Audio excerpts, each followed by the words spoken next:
Dahod town એ division પોલીસની વધુ એક સરાહનીય કામગીરી.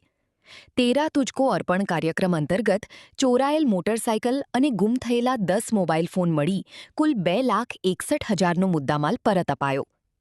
દાહોદ શહેરમાં કાયદો અને વ્યવસ્થા જાળવવા સાથે પ્રજાની મિલકત સુરક્ષિત રાખવા દાહોદ ટાઉન એ ડિવિઝન પોલીસ દ્વારા સતત અસરકારક કામગીરી કરવામાં આવી રહી છે.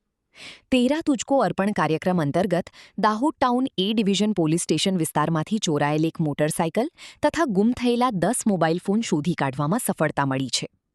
પોલીસ દ્વારા હ્યુમન સોર્સ તેમજ ટેકનિકલ સોર્સના આધારે હાથ ધરાયેલી તપાસ દરમિયાન ગણતરીના કલાકોમાં જ મુદ્દામાલ શોધી કાઢવામાં આવ્યો હતો, જેમાં અંદાજે 50,000 કિંમતનું એક મોટરસાયકલ તથા અલગ અલગ કંપનીના 10 મોબાઈલ ફોન મળી કુલ 2,61,000નો મુદ્દામાલ કબજી કરવામાં આવ્યો હતો. પોલીસે મળેલ મુદ્દામાલ મૂળ અરજદારોને પરત આપતા અરજદારોમાં ખુશીની લાગણી જોવા મળી હતી. પોતાની ખોવાયેલી વસ્તુઓ પરત મળતા લોકોએ દાહોદ ટાઉન એ ડિવિઝન પોલીસની કામગીરીને બિરદાવી હતી. પોલીસ વિભાગ દ્વારા લોકોને પોતાના વાહનો અને મોબાઈલની સુરક્ષા માટે સાવચેતી રાખવા તેમજ કોઈ શંકાસ્પદ પ્રવૃત્તિ જણાય તો તાત્કાલિક પોલીસનો સંપર્ક કરવા અપીલ કરવામાં આવી છે.